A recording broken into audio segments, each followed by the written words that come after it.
Hey everybody, David here, and welcome to the ASOG podcast. We all understand the importance of having standardized systems in our business, but how do you systemize the customer service experience? Specifically, how you make the customer feel during and after their interactions with our staff. Is it even possible? Well, to answer that question, we're joined by Charlotte Purvis, the author of the Customer Communication Formula: How to Communicate with Your Customers and Boost Your Customer Service Brand. For over 2 decades, Charlotte has been able to develop and use the Customer Communication Formula to help positively influence millions of customer service interactions. In our conversation, she explains the principles behind the formula and talks about specific tactics she lays out in the book. And by the way, the book is a must-read. It's available right now on Amazon in Kindle format and will be coming out in paperback and hardcover as well. Now, we're all in customer service, but those of us that have to train others to deliver a great customer experience will especially benefit from this conversation. But before we begin, if you're an automotive industry professional or a shop owner yourself, then you are in the right place. This is a podcast created by shop owners for shop owners and those seeking out their perspective. We have frank and open conversations about the struggles and challenges we have every single day and what we're trying to do about it. So if you like that kind of content, we'd greatly appreciate a subscription on your favorite podcast listening app. If you're catching us on YouTube, hit that like button and subscribe to the channel so you never miss an upload. Now, with all that out of the way, here we go.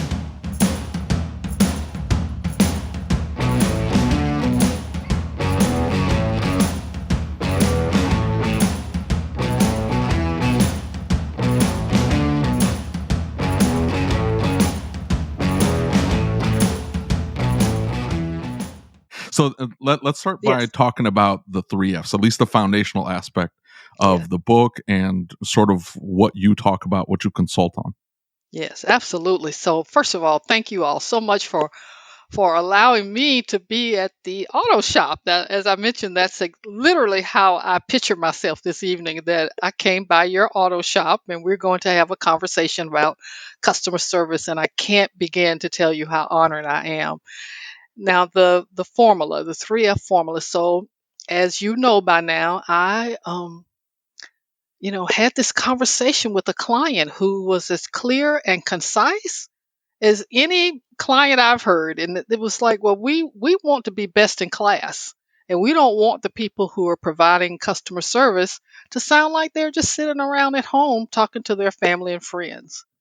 I have not heard anything like that since, but that was what got me motivated. It was my job to take then about 100 people, I would say, and have them sound like they were best in class customer service. And so, as simple, as easy to remember as the formula is now, it took a lot of thinking and analyzing to get it to that point. So it's the 3 Fs. Um, Customer service is at its best when it's friendly in tone, when it's formal in our words, and when it's focused in our conversation. Focused being meaning focused on the customer. So that's why I call it the 3F formula. Easy to remember, huh? Very easy to remember. But I like how you made the distinction between friendly in tone Yes. and formal in words, because I think a lot of people conflate that. I know I have in particular. Yes. I try to get too chummy. Yeah. So same with me, and also I never look at myself as this overly friendly person, so I'm like, all right, as long as I use professional words, I'll come off friendly, which Yes. I think I do it a bit backwards. Yes. Now, and you see, just this conversation we're having. Can you imagine? I was spending time with tens upon tens upon tens of customer service professionals, and it took me a while just to sort that out. It's like, okay, we want to keep the friendliness. How are we going to do that? And so it finally, over time, I figured it out. Let's keep the friendly in the tone, but let's have our words be formal. And what that will mean for one industry, it might mean something different for another industry. So, like for you all in an auto shop, formal we can define what that means for your auto shop. That's what I like about the formula. It's not one size fits all.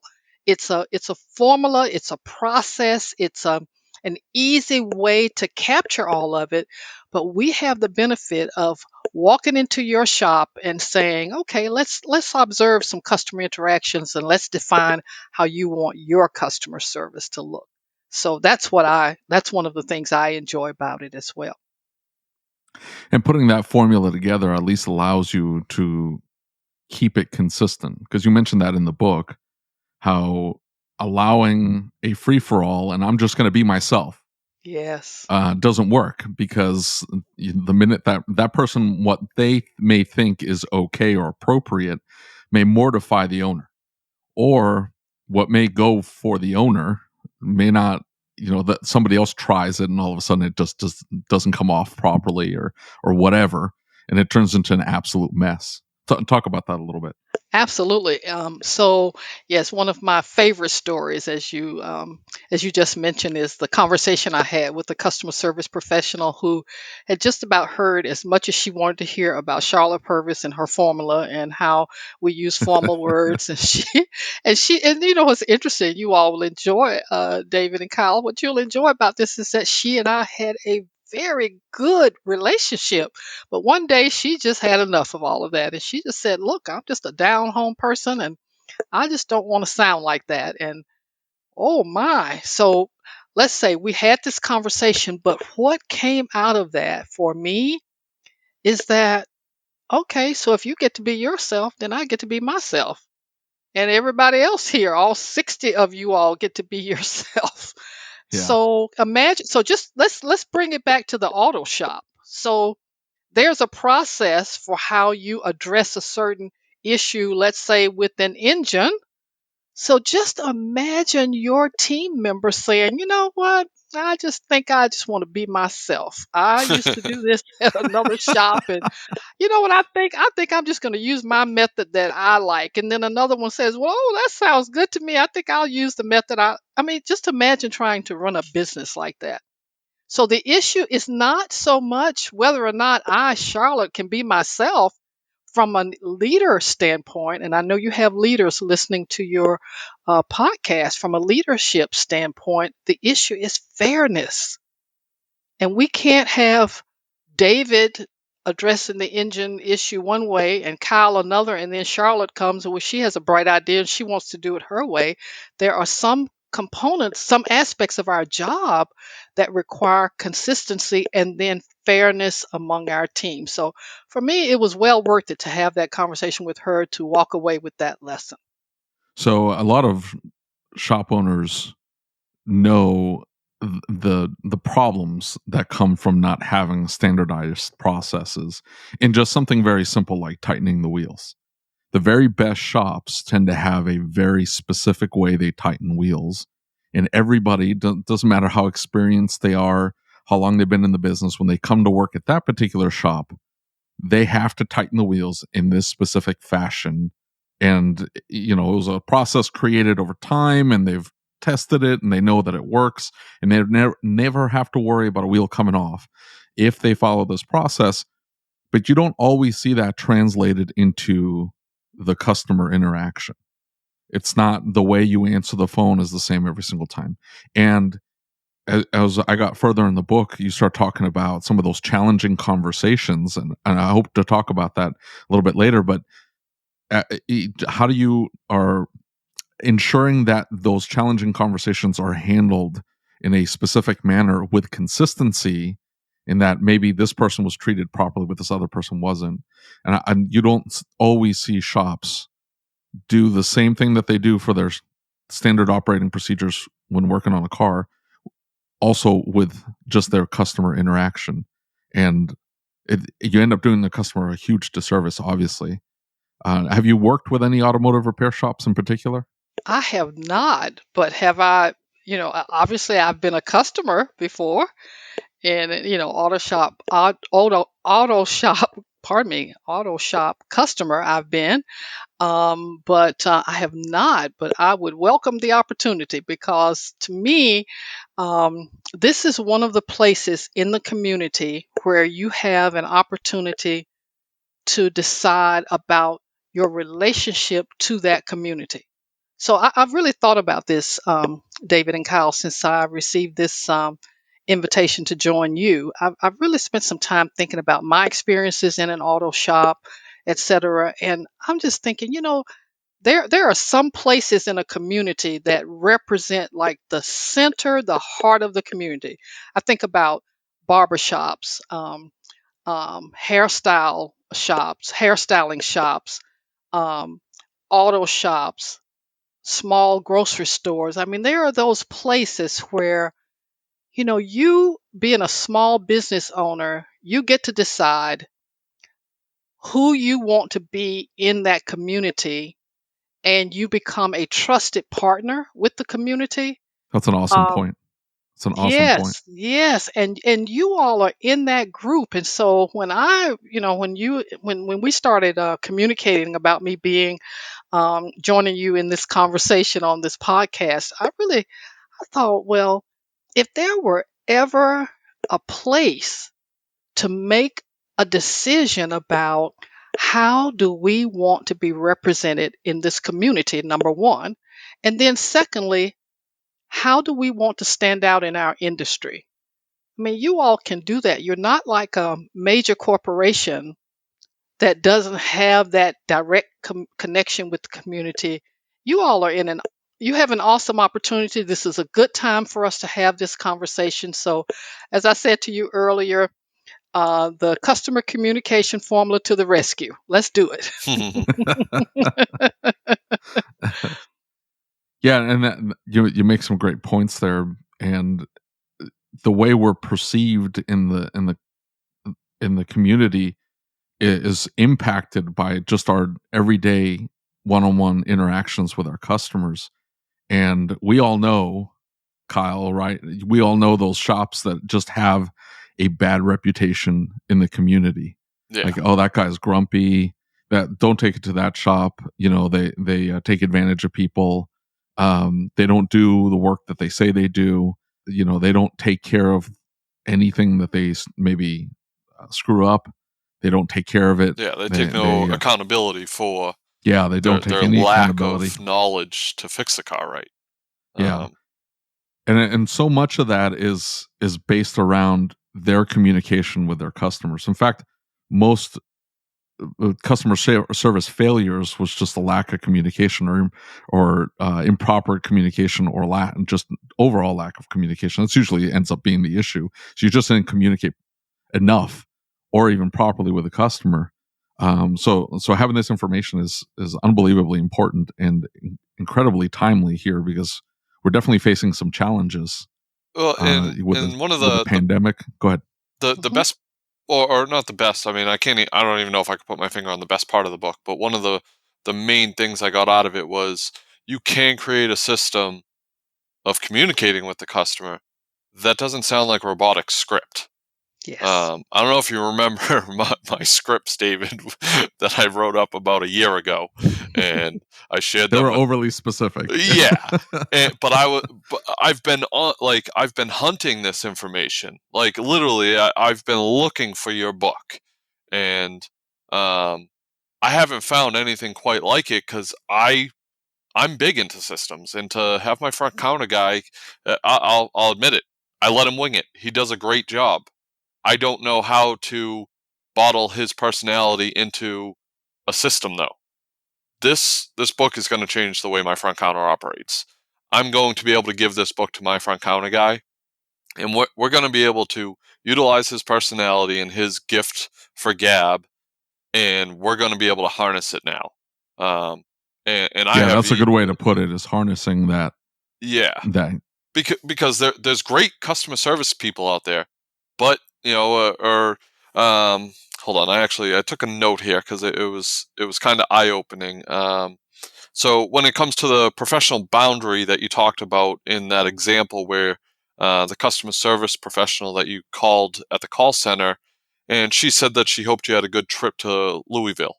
Yeah. Um, I don't know, or how would you go about setting those boundaries? I have yet to kind of figure out where those boundaries get set. I'll go Yeah, off. what's too much? Yeah, Yeah. I'll go off on talking about what they were drinking on their vacation and what Mhm. bathing suit they were wearing. Mhm. Myself. Like, how do I set those boundaries for my front counter staff when I don't even really know those boundaries?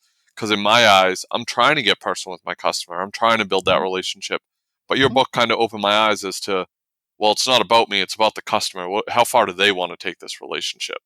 Absolutely. So yes, that Louisville example is, to me, that still stands out, and that's been several years ago. Yes, if she had gone in any further and you know tried to learn more about my trip or where I was going or how I was traveling, I mean, that would have been out of bounds. And so I think for right now, for the purposes of our conversation, one easy way to think about this, and this isn't going to apply 100% of the time, but for now, is let the customer take the lead on that part of the conversation. I said Louisville, so you can say Louisville. If I had Uh, said to see my sister, then you say, well, I hope you enjoy your visit with your sister. If I said, and also I have one of my awesome clients this there, hope things go well with your engagement with your awesome client. So you take the lead on what's happening with the engine, lead that conversation, and let me take the lead on my trip to Louisville. Did you follow me? That is yes, my easy that's such a answer. good way of putting it. Yep. Yes, that's my easy answer for this evening. Yes. You mentioned taking the lead, and I think this was another important part of just the overall theme in I think it's the focused portion of it, but you talk about beginning with the end in mind, which is a Stephen Covey principle, but you apply that to just when you pick up the phone, have a purpose to the phone call, have an end goal. What are we trying to accomplish here by getting on the phone and talking with this particular customer? Talk about that a little bit. Yes. So part of great customer service is that I am not surprised when you call me. I've thought about it, I've expected it, and get this, I also am going to be able to anticipate what your questions are. Great customer service is one step ahead of the customer on that part of it, on the services we provide, how we can meet your need, how we can make your life better. Well, I want to be one step ahead there. I want the customer to be one step ahead on the Louisville trip. Are you going to, I'm going to visit my sister. Let the customer take the lead there. But on everything related to that shop, I want all of you to be prepared, but even before the customer interaction, but during the customer interaction, before I can get the question out of my mouth, you're already answering it. So you're saying to me, you're saying, and then once ABC is done, then the next thing that's going to happen is that within 24 hours, we will give you a call. And then from there, you'll make a decision about whether you want option number one or option number two. Well, see, I can just sit back and relax and say, and what's interesting, let me tell you what's interesting about that. I'm going to say, oh, I sure like going to that shop. I may not have all the details as a customer. I may not sit there and analyze it. I mean, I do that because that's who I am and that's what I do. But your customers may not analyze every aspect of it, but they'll say, oh, I sure like the way they handle business at that shop. And it's because you've sent a message that says, sit back, relax, we've got you covered. Isn't that awesome? And you think about your customer service experiences where you have felt that. I mean, it builds trust, but it also makes me not want to go to the other shop, and Yeah. that's what you want. I don't want to go to that other shop because at the other shop, I had to stand there and say, okay, so after you do that, so what's going to happen? Well, we're going to do so and so. Well, then after that, what happens? Well, we'll give you a call. We'll get back to you, you know. And then I say, well, then what if what if this, what if that? I work during the day, I can't do this, and then, don't worry about it. You'll hear from us. I mean, and then I walk away, and I don't get that same feeling that I can trust you. You've been thinking about me, well, even when I wasn't around. You're anticipating what my needs are. So that's what I want for all of your listeners, is to have that, to deliver the message through your tone, through your words, and through your actions that says, Charlotte, we got you covered. You just sit back, you relax. We're going to take care of you. You know why? Because we are the experts. And that's why you brought your car to us. You all, if we just imagine what could happen with our auto shops if we can get that sense of customer service delivery in all of our shops. Would that be great?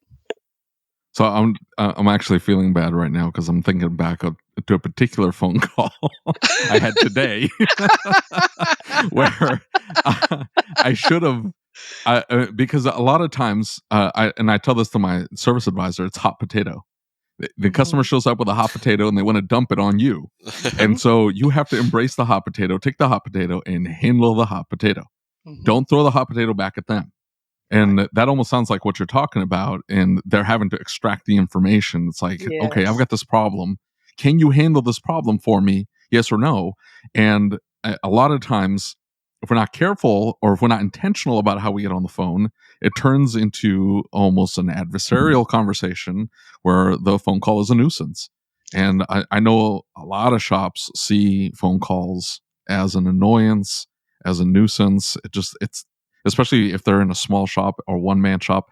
I remember wrenching and answering the phone calls at the same time, and it can be very taxing to stop what you're doing, and then you got to go remember what you were doing back and make sure you weren't missing any steps. So I can see why they would continue viewing that, even if they did expand it. But I was thinking back in particular to a situation with a customer. I knew I should have volunteered, like you were saying, to the information that I knew they were needing to make sure that they felt comfortable with the situation, comfortable with me taking care of them. And I didn't do a very good job. So I apologize. I should apologize to that customer when he comes back in to pick up his car. I like in the book in particular where you gave a like you called it, I think, the 5 C's of customer communication, but it's a good, because this is something we advocate for sure in ASOG, is recording phone calls and going back and at least spot checking phone calls, going back and listening to the interaction that your staff is having with your customers. But in your book, you have the 5 C's of customer communication: courteous, clear, concise, complete, and caring, as a way to judge whether someone is doing a quote unquote good job on the phone. And talk a little bit about that. Yes. So, um, I thought it would be helpful. There's a lot of information, as you know, in the book, and I thought, well, let's what if somebody just wants to do just a quick self check? Sometimes, when we look back on a call we just had, or like you just did, look back on a customer interaction, I should say, then we have that moment where it can be overwhelming when you're trying to address all of the issues, the formula, the 3 phases, all the steps. And so, what is a quick self check? So, here's what I have learned, you all. I have learned that I can pretty much predict. You give me the beginning of a customer interaction, a telephone call, even an email, believe it or not. Just show me or let me experience the beginning, and I'm now at the point where I can pretty much predict how it's going to turn out. And so the first for me, the first C is courteous, because here's the lesson that people will pay attention to tone more than they do words in some instances. So even if we can't quite get our words just the way we want them, which that happens to all of us, then if we can get that tone right, whether it's an email, a visit to your shop, a telephone call, if we can work on that tone at the beginning and have it be courteous with empathy, courtesy phrases, yes, no, complete sentences, more formal language. If we can get that at the beginning, we're off to a good start. Also, it's very important that our communication be clear, because I was in a in a conversation with some customer service people recently, and the word demographic was used. And this is what I say. I say, you know what? I think about my Uncle Buddy. He is my like special person in my life, and my uncle, and I've never heard him use the word demographic. I don't know about you all and your uncles, but Hmm. I just can't imagine somebody walk into one of your shops and you say, "Well, may I have your name, your address, and your telephone number for us to reach you?" And then say, "Okay, thank you for sharing your demographics with us." It's like, what? So let's make sure that we're using language. Let's use language that's clear, easy to understand. And I want to qualify that for the audience to whom we're speaking. So that will vary from person to person. That's going to vary from industry to industry. It's going to vary from topic to topic. So make sure we're clear. Also concise, especially now. People are, as you know, all of us, that includes me, we're all a bit distracted these days. So I'm asking now, I'm making a special plea that we are concise, that we get to the point, and that we stick to the subject and not ramble and go off on tangents with our customers. And also, what we just talked about, making sure our communication is complete. So, this is one of my favorites, David and Kyle, is I say to you, if that doesn't work, then you'll need to call John. And then I stop there. And then the customer has to say, "May I have his telephone number, please?" It's like, Yeah, yeah, exactly. yeah. Because see, the minute I say you're supposed to call John, if I'm looking at it from the customer standpoint, then the next question is, if I'm face to face with the customer, the next question is, would you like John's telephone number? Hmm. Or if I'm on the phone with the person, the next question is, would you like the telephone number? Are you ready to take a telephone number down? Do you have a pen and paper or whatever? So if I say, it's going to be important that you contact John or Jane or Judy or anybody, then the next step is for me to anticipate, to make sure my communication is complete. And then this is the one that I don't think it's as hard as people say it is, you all, and that is, we want to be caring. And let me tell you what that means for me, when I means for you all, when I think about your industry and your Sure. shops. Yes, is what that means is that, yes, we're honored that you trusted us to service your car, but what we really care about is our customer. We care about you.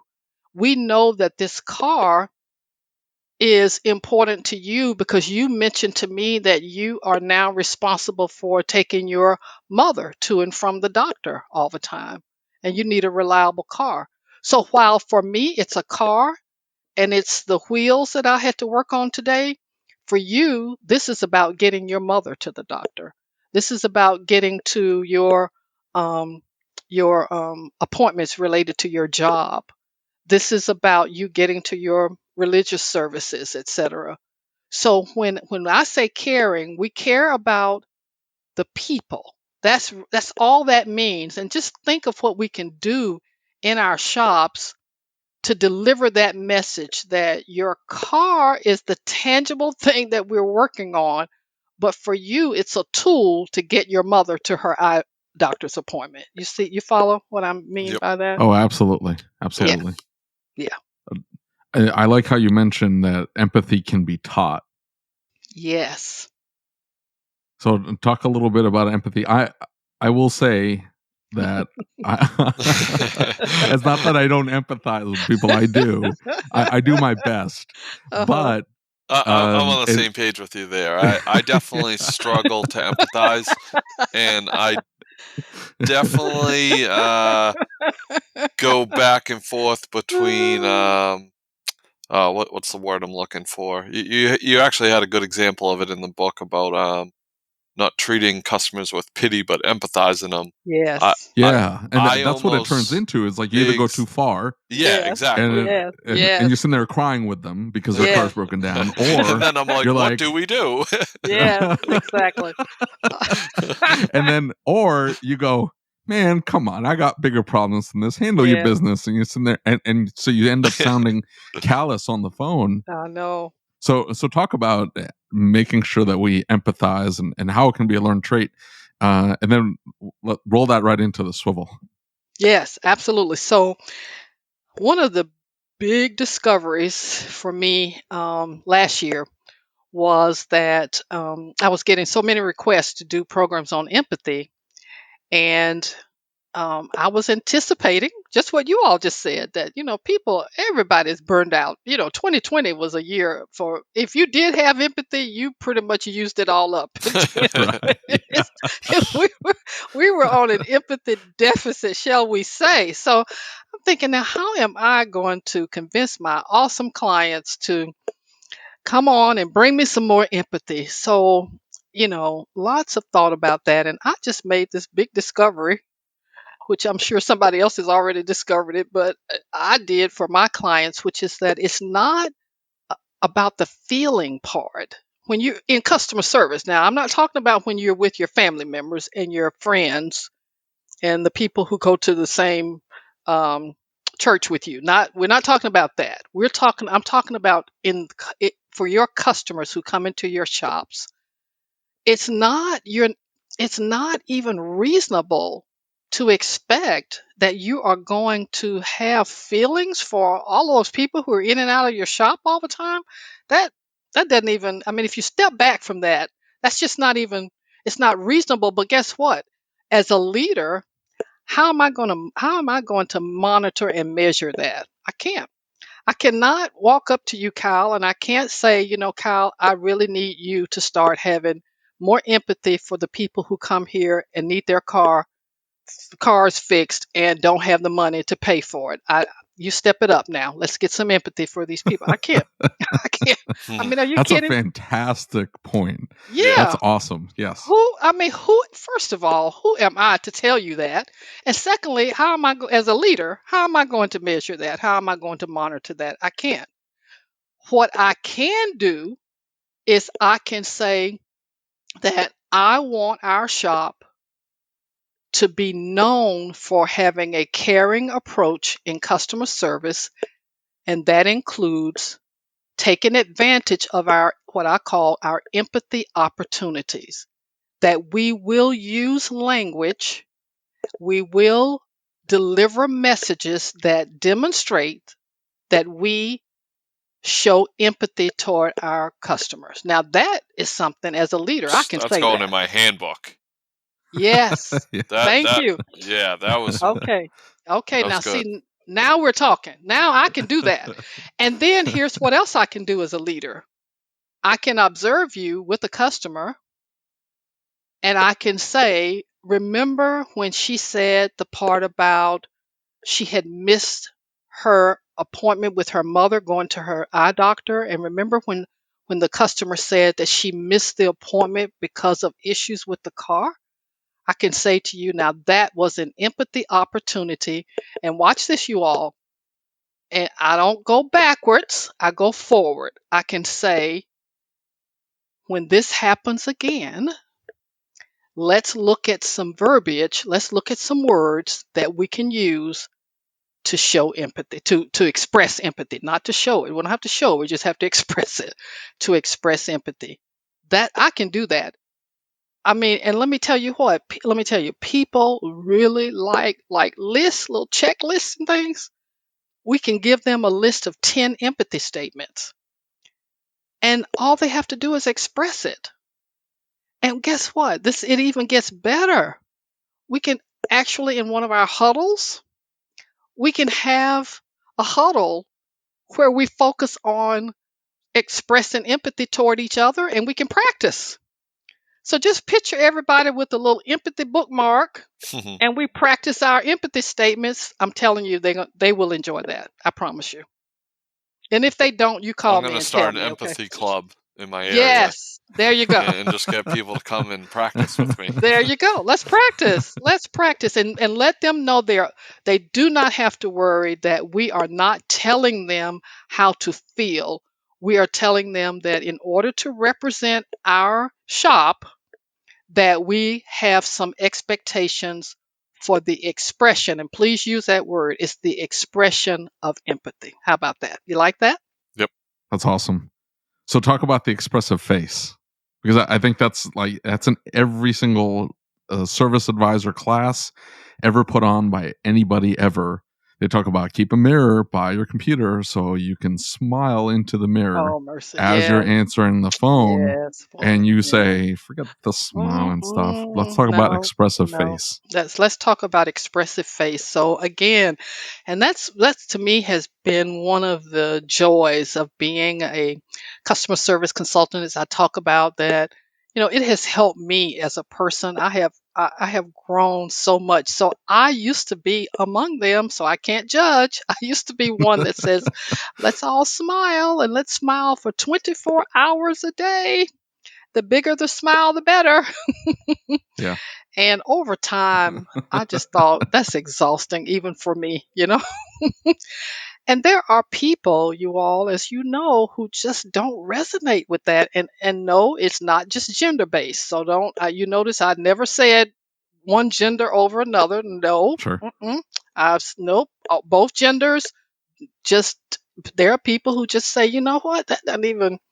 I mean, I I don't even smile at my own family half that much, so I'm not gonna be at an auto shop smiling at everybody. Yeah. So yeah, so okay, so I've grown, and now I say, how about an expressive face? And what we're doing there is we are using both verbal as well as nonverbal cues, and the message is we're really glad you chose our shop. You are not an imposition. I have nothing better to do than to greet you and welcome you to this shop. And how I do that, and my tone of voice and my expressive face will send the message even louder than my words. That's all we're after there. And that is something we can also practice with people. That's awesome, and I like. I love the distinction because it. I've tried the mirror thing, and I've tried smiling before you pick up the phone, and it comes off, I don't know, disingenuous, because you pick up the phone and you're like, I'm gonna smile, and you the smile goes away pretty quickly. Mhm. Yeah, It's down to or the business. muscles in your face Yes. get tired because that's not your real smile. So, Yes. so like in your book where you say where people start to feel fake, that I Yes. that w- so I had a business coach that pushed that hard, Mhm. and I constantly tried. I literally went and bought a mirror for my office so that I could practice smiling, but I wasn't used to smiling when doing that activity, so that smile was different from my normal smile. So my face muscles would literally feel different, and then it would make me feel awkward. Yeah, Yes. awkward Exactly. is exactly right. Yeah, so then Exactly. it made it worse for me when I would try to do it because then I just felt awkward, and then I would think that the person on the other end of the phone felt awkward too. Yes, I follow. And here's some good news about the telephone. This is specifically telephone, not face to face like many of your shop interactions are. Is that a fake smile and a quote real smile both seem to work about the same on the telephone. That's good to So know. yes, let's all take a deep breath, everyone. It's okay to do the fake what we would call like a fake smile. It's like I don't really feel it, but I'll pretend. It does translate in your voice, and so let's all just relax and say it's all good. If we're working on something at the shop, somebody calls, we can do a little fake smile, and it'll be fine on the telephone in most instances. I hope that makes everyone feel a little bit better. Absolutely, absolutely. So one of the things that ends up happening at our shop is that sometimes the conversations get a little heated, and we start Mm. to go back and forth, and we're having a difficult situation with a vehicle, or I'm trying to make my technicians aware of customer expectations, and they're trying to communicate realistic expectations back to me, what they're able to accomplish and what they can't, and sometimes they don't mesh. So we start to get a little heated, and then the phone rings, and Yes. then you got to pick up the phone, and the adrenaline's running. I remember having particular conversations with a technician that ended up leaving us, but he knew how to press my buttons. I'm a pretty laid back guy, but this guy, I don't know, just the audacity in his words, and the way he approached me, and the way he would talk about the customers, it would rub me the wrong way, and I would get really worked up, and then the phone would ring. So you talk about that in your book, and you call it the swivel. Talk Oh, about that a little bit. yes. I was going to say, it sounds like we need to teach you all how to do the swivel. Yeah. So I will tell you all one of my all-time favorite stories as a consultant came from a very, very sad situation. So um, this was an example where a customer service professional returned to work. And the way I like to say it, and no one has been able to get me to say it any differently than I'm going to say it to you all. Everybody, prepare yourself and just read between the lines so that I don't have to say it full out. After receiving the telephone call that no parent ever wants to receive. So everybody, take a deep breath and let that sink in.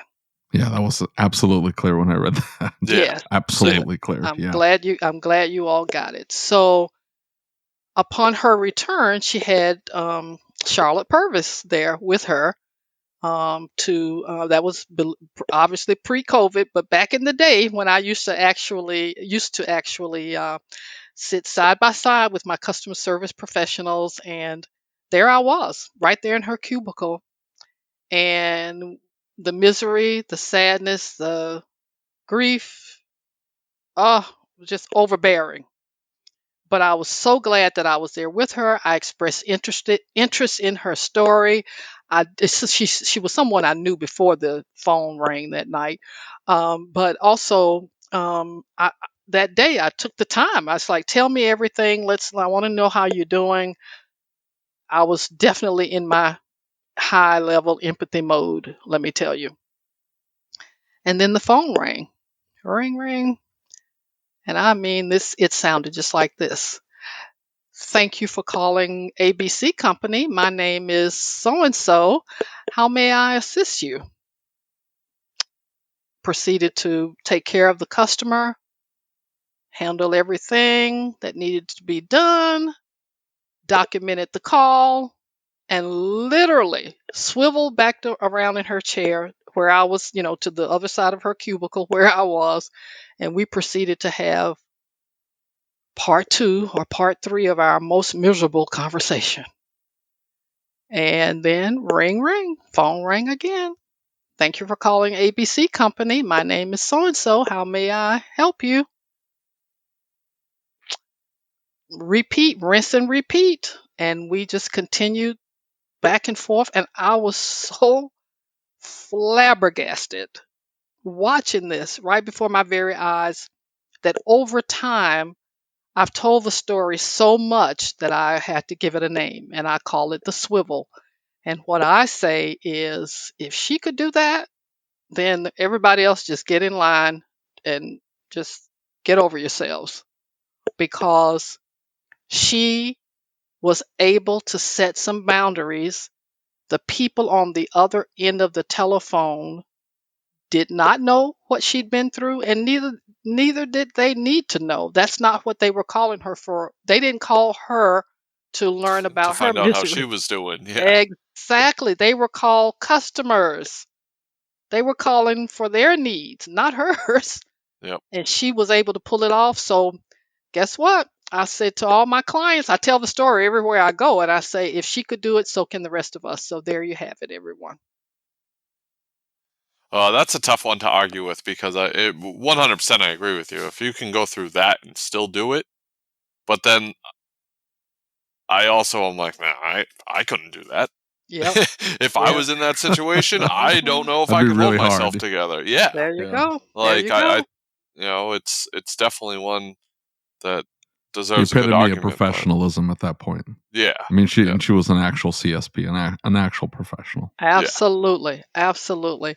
And another lesson for us, everyone, is that I showed empathy toward her, and then she was able to show empathy toward the customer because she had me right there, backing her up all the way. And I said, there's another lesson in that for us as well. Awesome. That's a rich. That story is so rich. I just like I said, I tell it to anybody who will listen. Yeah, that's awesome. That's awesome. Thank you. So back to the hot potato thing. One thing that I try to communicate with my service advisor now. It's definitely something that I want to be part of the culture at my shop, is that we are at the end of the day, we're problem solvers. Mm-hmm. We want to be able to handle the problems for our customers, do whatever we can in order to handle their problems, because a lot of times that's what they're coming with. I've got this problem, can you help me? And we want to be able to say yes. So in the book, you talk about no as not being an answer ever for customers. We shouldn't be saying no. So talk about that a little bit, because I thought that was impactful. At least for me, it was. Yes. So the goal in customer service is not to say no. And even when the answer really is no, we want to find something we can say yes to, even when we're saying no. So no, we're not able to have that done by 4 o'clock today, considering that it's now 2 o'clock and it's a 5-hour process. If you all get my drift on that. Oh yeah, every day. All right, that's right. What we can say is that we're going to make. We know that you mentioned that you are taking care of your mother and you have these medical appointments that are lined up for her. So what we can tell you is that what I can say to you is that I have spoken with Kyle already. You see, I'm already prepared. I've spoken with Kyle, and Kyle has agreed to make this car his priority. He'll be here at 7 o'clock in the morning. As we talked about it, it's a 5-hour process.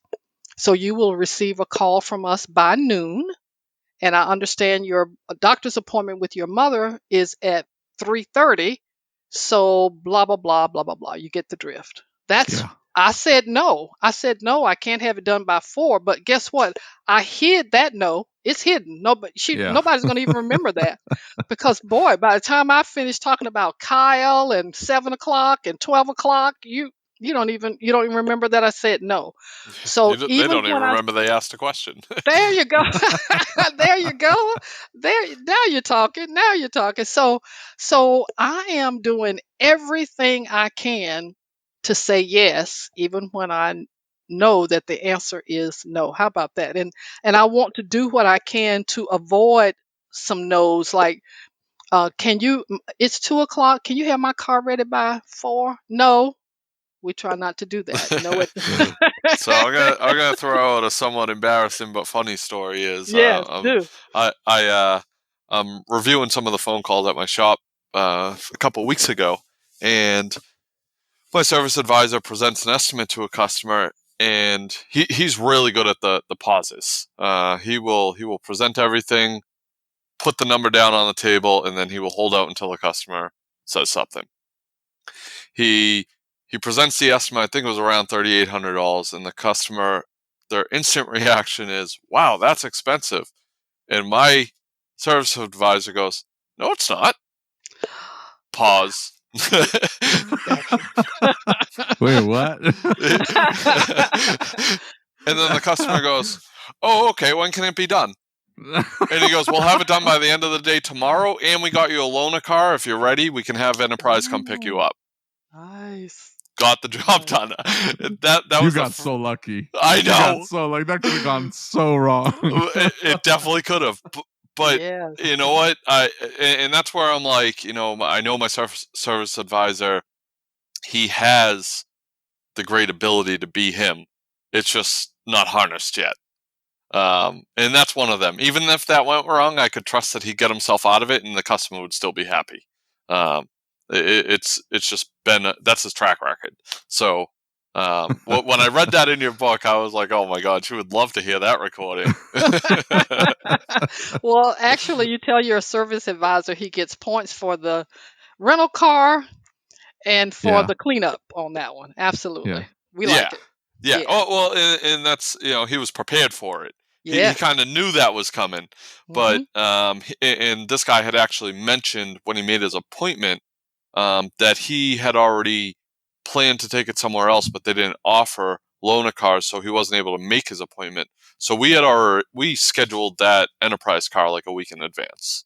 So he knew that car was coming in. He already knew he was going to need a loaner car. The guy dropped it off after hours, so we weren't able to, like, we already had the car there. That's how Yeah. prepared he was for that. Got it. Yeah. Got it. Yeah, and I think that's what's so important is that the formula builds on itself. And one of those very first foundational points is having, like you were mentioning, is being prepared, Hmm. knowing, anticipating what that person's going to ask or what they're going to likely say, and having an answer and just sounding like you're on top of things. And then at that point, you're instilling trust in the customer. That even if you don't have the absolute best technicians and maybe the processes aren't perfect in the shop, at your point of interaction with the customer, you can instill trust in them because you do have their best interests in mind.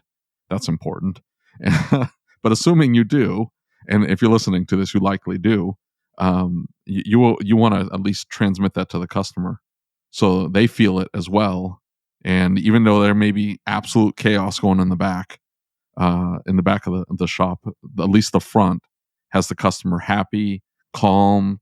They know what's going on. They feel comfortable with it, and at least at that point, it'll be a successful interaction. Absolutely. As was demonstrated. So, Yeah, there you yes, go. absolutely. I like that. I like the anticipation on that one. I do. Good job, you all. So Yes. we Hmm. get through the opening and we bring them into the conversation phase, and now we're doing the close. And you mentioned in the book the cluttered versus the uncluttered closing, and I read the cluttered closing, and that sounds like at the end of every single one of my phone calls, it's just a back and forth, back and Same. forth, back and forth. Probably the most relatable part of the book. Yeah. Oh, that's So talk great. about that a little bit. Yes, so this is one of my favorite things to do in training is to have some fun with this one. I mean, let's all just laugh at ourselves, you all. The cluttered closing is the one that gets in that loop and we become an echo chamber for each other. Thank you. No, thank you. Well, you're awesome. You're even more awesome. It's been great to talk to you today. It's been great to talk to you too. So it just goes on, and it's so awkward for how to get out of it. So Yeah. what we do when I do a training on this, I actually first of all we have fun with it, and we see how cluttered we can get the closing to be so that everybody can hear it and laugh and recognize that we all do this, and then I give specific strategies for how to better manage the closing, because at some point then there's no more value for you, well, let's say for the customer first of all, and there's no more value for your organization to That's a great way continue. to put it. Yeah, Like yeah, when you know the phone call's ending, is there's no yeah. more value to be transmitted. That's a great point. Absolutely, and you know what else, you all, we want to avoid that kind of awkward moment where you just have to cut it off. So there are several ways we can take care of that. One is to um, use the person's name. There's something that happens when I say, well, actually, David, it's been great to speak with you today as well. I can't even explain that. I'm sure we could get some people in language and so forth to come on and tell us why that's true. But when I use your name, there's something about that, something magical that happens when I do that. And then also when I say, well, we look forward to you coming back to our shop again sometime. Okay. So now what I've done is I didn't take over the conversation, but I did begin to manage that closing a little bit better. So when I use the name in your case, and then when I say, well, I look forward to seeing you at 4 o'clock, around 4 o'clock tomorrow. And just in my tone, the message is, okay, we're wrapping up, because now I've started to manage. What happens in the cluttered closing is, this is one way for us to think about this, everyone, is that means that we both have given up control and management. We're just letting it fly. And that Yeah. just doesn't work so well in customer service. Someone needs to manage the call. Someone needs to manage that closing. Sometimes the customer is managing it. That doesn't seem to work so well, but it's our job to manage it. So using the name, giving some additional closing statement, and also it also helps to say, well, once again, David, I really look forward to seeing you tomorrow around 4. So just saying that once again helps a lot. It's like, I've said it before, I'm saying it again, and then maybe that second time the customer begins to hear it. What we don't ever want to do, though, is to get to that point where we're just frustrated and we say, well, look, okay, I tell you what, thanks a lot. Okay, bye. It's like, because what is the message? I just can't take it anymore. Yeah, I Yeah. gotta go. I gotta Yeah. go. Yep. Bye. Yeah, I gotta go. I mean, it's like, okay, now that's enough.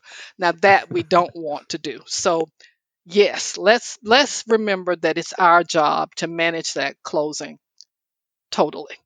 Yeah, and that's a great way to put it. Is it's management of the phone call through Yes. the entire process, and then obviously not dropping the ball at the end. Yes. Because even if I do end up doing a good job through the whole phone call, I feel that sometimes I get to the end and it's just like I've transmitted all the warm and fuzzies. We've had a good conversation. We didn't get too personal. Everything's going perfectly, and then I drop the ball at the end, and we're just going back and forth, back and forth.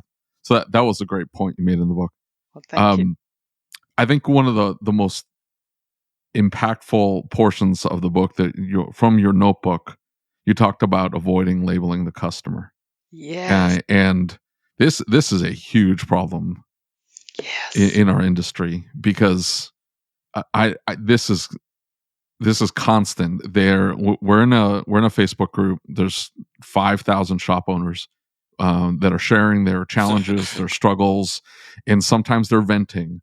And they get into an interaction with the customer, and you start to see the replies where they label them a bottom feeder, not your my customer. Yeah, not your customer. That's what they call them. They're not your customer. Just let them go. Forget about it. Tell them to go pound sand. It's whatever. And you talk about that in the book. It's just you even label it difficult customer, rude customer, whatever. And you say to flip the switch on avoiding labeling the customer and talk about the particular situation. And even though I think it just comes down to the culture you want to instill in your shop.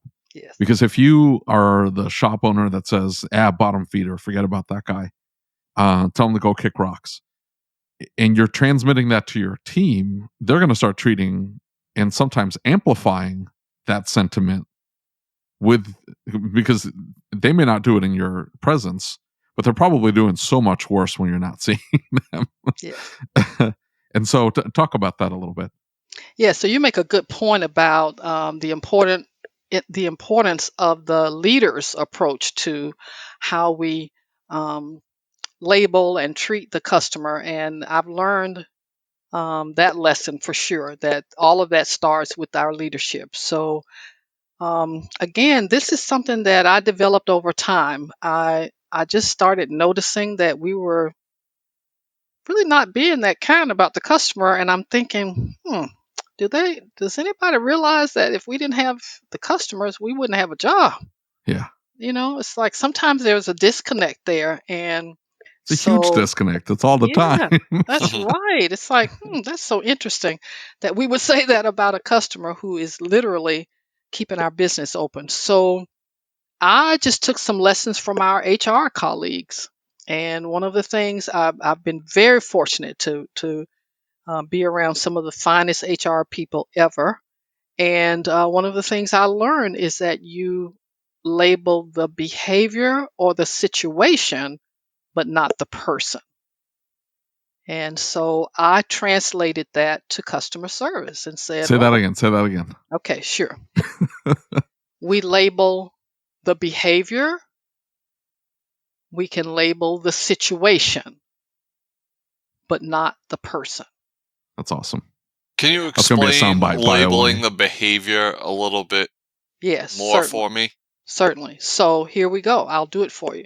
So, um, labeling the customer sounds like this. That was just about the most disgruntled, obnoxious, fussing and cussing customer I've ever met in my life. That I just label that customer big time. However, when I'm in my huddle with you all and with you, and I work at your shop, and I say, I had a very challenging conversation today with customer number 123. And during the conversation, the customer expressed total dissatisfaction with everything that we did with the car.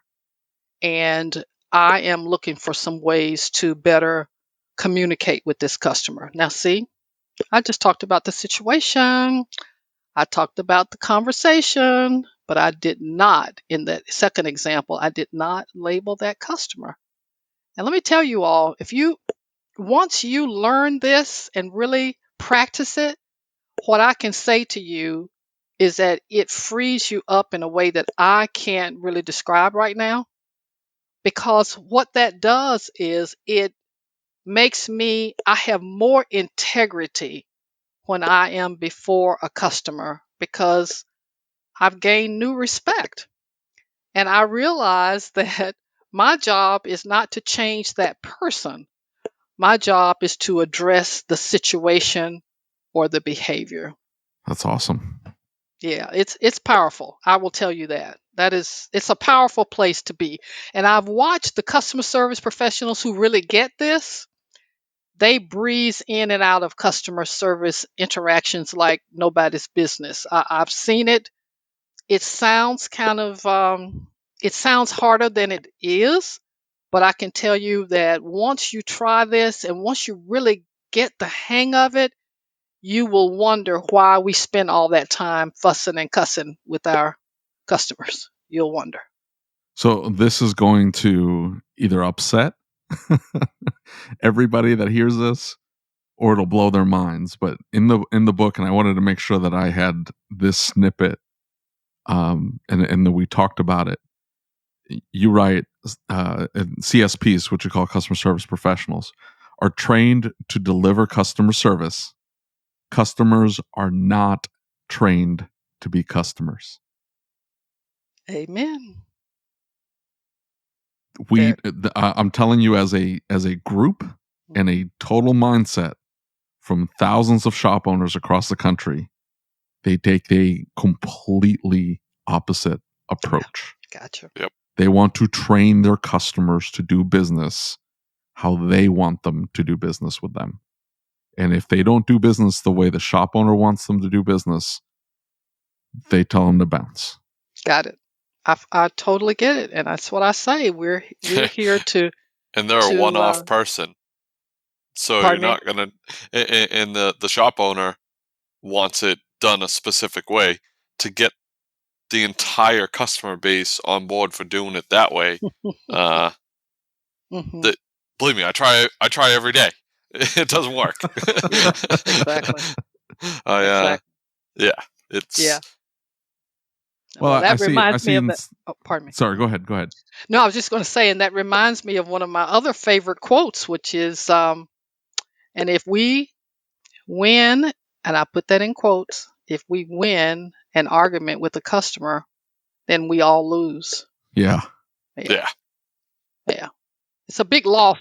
And not just, let me tell you what, it's a big loss for the person, the person who's winning, quote, winning the argument. It's a big loss for your shop.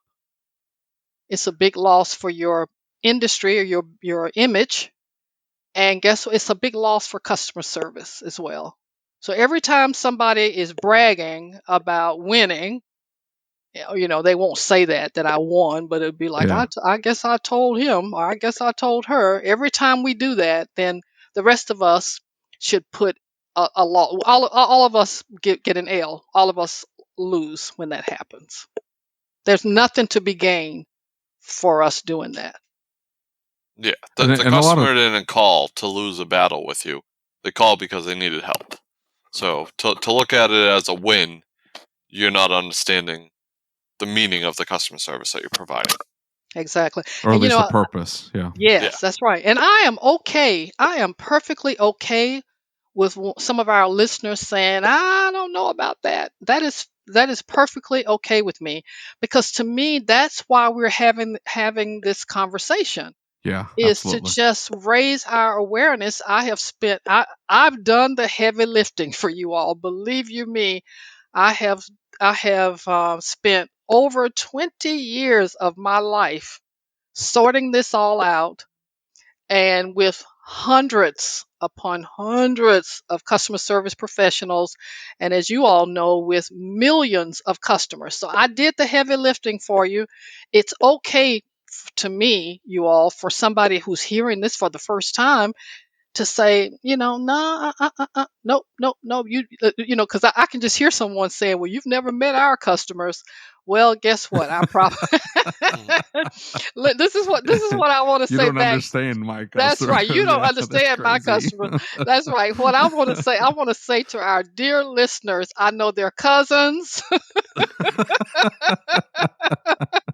I know their neighbors. I do. Believe you me, I do. And what I can say is that just the fact that you're listening and learning, this has taken me 20 years, over 20 years now, to sort all this out. If you're hearing it for the first time and it's rubbing you a little bit the wrong way, it's really okay, because what I'm proud about is the fact that we're starting this conversation, and this is an opportunity for your industry. And also, um, you I know that some of you are going to try some of the things that we're talking about. And so, David and Kyle, over time, just think what can happen with our auto shops. I'm excited about it. Yeah, for Me sure. too. Yep. Consistency is the key, because there were definitely parts where I'm like, yeah, we do that. Then you get to the next part and you're like, oh, I don't do Yeah. that. That's exactly where every time I got to a new part of the book, I was at some extreme of the opposite end, Mhm. back and forth, back and forth. I'm like, man, Yeah. like I need to just get in the middle of all these. So the That's book great. is the Mhm. customer communication formula: how to communicate with your customers and boost your customer service brand. How do folks get in touch with you? What's the best way to contact you, and where can they learn more about you? Absolutely. So, I would invite our listeners to contact me via the website. It's probably the easiest way. It's charlottepurvis.com. So it's CharlottePP like Peter, URV like Victor, IS.com. Well, I hope you enjoyed this episode of the ASOG podcast. Again, the title of the book is The Customer Communication Formula: How to Communicate with Your Customers and Boost Your Customer Service Brand. Check it out on Amazon, and if you'd like to reach out to Charlotte, you can do so on her website, charlottepurvis.com. There's a form there you can fill out, and it'll go directly to her. Make sure you're subscribed to the podcast. If you're listening to this on Apple Podcasts, leave us a review. It helps spread the word. Don't forget to subscribe to the YouTube channel and hitting that like button. The like button dropped off chocolates for Lucas. He was excited to receive them, but when he opened the box, a bite had been taken out of every single piece. So smash that like button for poor Lucas. As always, if you have any questions, comments, or concerns, or if you'd like to be a guest on the podcast, or if you have any topic suggestions, please reach out to me via email. My email address is david@asog.site. That's DAVID at ASOG.SITE. Until next time.